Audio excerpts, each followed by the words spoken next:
एक साधु व डाकू यमलोक पहुंचे। डाकू ने यमराज से दंड मांगा और साधु ने स्वर्ग की सुख सुविधाएं। यमराज ने डाकू को साधु की सेवा करने का दंड दिया। साधु तैयार नहीं हुआ। यम ने साधु से कहा, तुम्हारा तप अभी अधूरा है। मृत्यु के बाद एक साधु और एक डाकू साथ साथ यमराज के दरबार में पहुंचे। यमराज ने अपने बही खातों में देखा और दोनों से कहा, यदि तुम दोनों अपने बारे में कुछ कहना चाहते हो तो कह सकते हो। डाकू अत्यंत विनम्र शब्दों में बोला, महाराज, मैंने जीवन भर पाप कर्म किए हैं। मैं बहुत बड़ा अपराधी हूँ। आप जो दंड मेरे लिए तय करेंगे मुझे स्वीकार होगा। डाकू के चुप होते ही साधु बोला, महाराज, मैंने आजीवन तपस्या और भक्ति की है। मैं कभी असत्य के मार्ग पर नहीं चला। मैंने सदैव सत्कर्म ही किए हैं। इसलिए आप कृपा कर मेरे लिए स्वर्ग के सुख साधनों का प्रबंध करें। यमराज ने दोनों की इच्छा सुनी और डाकू से कहा, तुम्हें दंड दिया जाता है कि तुम आज से इस साधु की सेवा करो। डाकू ने सिर झुकाकर आज्ञा स्वीकार कर ली। यमराज की यह आज्ञा सुनकर साधु ने आपत्ति करते हुए कहा, महाराज, इस पापी के स्पर्श से मैं अपवित्र हो जाऊंगा। मेरी तपस्या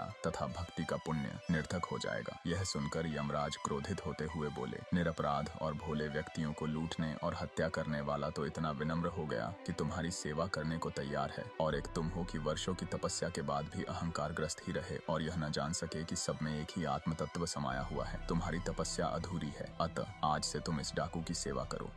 दोस्तों, कमेंट में जय यमदेव जरूर लिखें और चैनल को सब्सक्राइब करना ना भूलें।